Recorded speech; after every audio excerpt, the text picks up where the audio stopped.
Hey, what's up, everybody?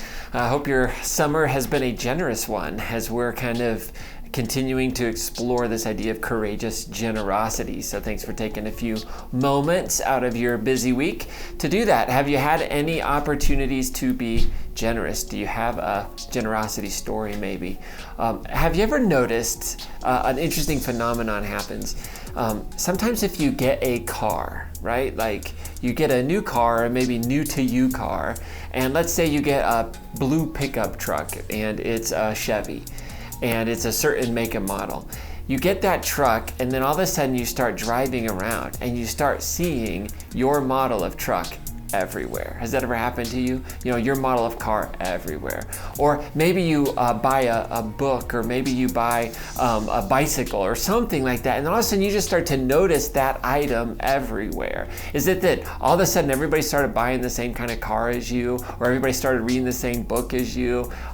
Probably not. I think what happens is when we buy a car or when we buy something that we can see in other places, our minds are kind of tuned into that now. So now we start to see trucks like ours everywhere, or whatever the vehicle is it might be, because our brains are kind of like looking, we're on the lookout for it, right? You park your car, you're looking for your car, your brain is kind of subconsciously always looking. And so you start to see cars everywhere that look just like yours. What's interesting is our spiritual lives work that way, right? When we start to engage in certain activities, when we start to pray certain things, like our spiritual eyes are kind of starting to get focused on certain things. And generosity and giving is one of those like focal points, right? So prayer is kind of a tuning fork. When we start to pray, say every day about something, our minds, our hearts, our spiritual eyes kind of get opened. If we started to pray, hey, every day, Lord, show me an opportunity where I can speak a kind word into someone who's discouraged. We start to pray that prayer every day, guaranteed our spiritual eyes will be open and we'll see a person who we know is feeling discouraged, and we'll see that opportunity. Well, giving and generosity is the same way. We want to become more generous people. One of the things that we can do is we can pray every day, Lord, give me an opportunity to experience the joy of giving. A simple prayer like that, prayed every day, is going to kind of tune our eyes, our spiritual eyes, open our spiritual eyes to those opportunities. And that's really what this book, I Like Giving, is about. It's a whole bunch of stories about different people whose kind of spiritual eyes are open to those opportunities, right? So I want to encourage you this week, every day, pray this prayer. Like set an alarm on your phone, on your watch, whatever it might be.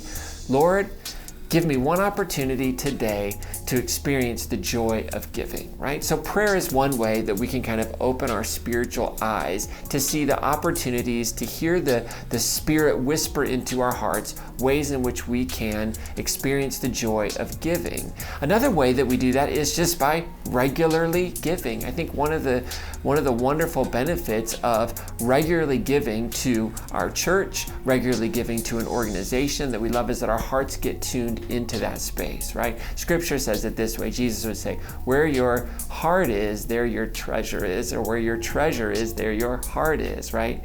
Right? Wherever we put our treasure, that's where our heart is. And sometimes it goes that we put our treasure somewhere and our heart develops for it. And sometimes we have a heart for it, and so we put our treasure into it, right? And so that activity of giving to certain organizations, right? We encourage giving to our local church, wherever your local church is. Hopefully, if you're here, it's Crossroads, right? We give regularly, whether it's tithing or whatever amount we decide. We give regularly. That tunes our hearts to generosity, that regular habit. So I want to encourage you as you're on your generosity journey over this summer to be courageous, to one, pray a prayer every day.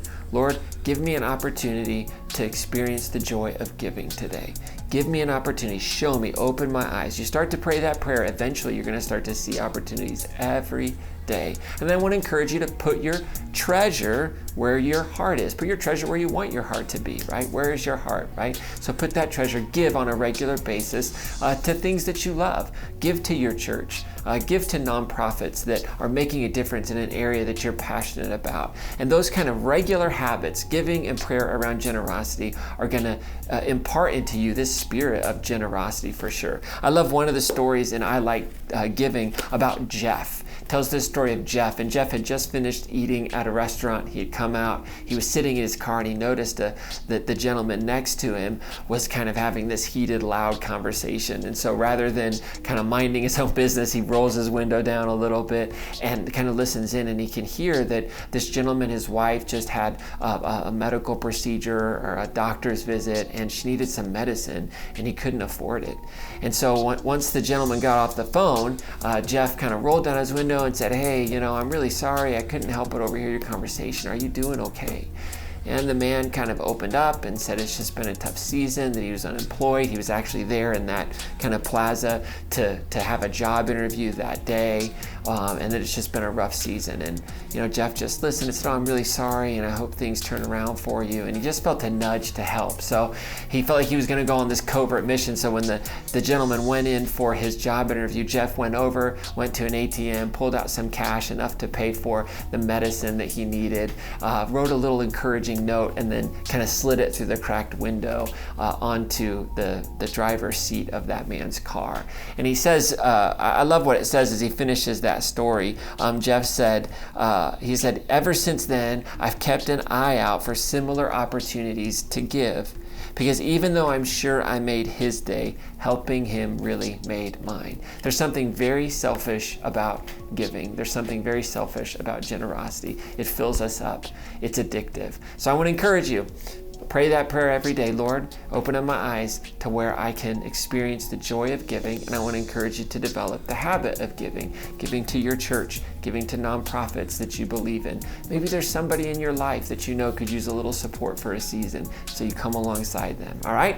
Hope you're having a great summer. I hope to see you this weekend at Crossroads as we continue our Campfire Stories series. See you soon.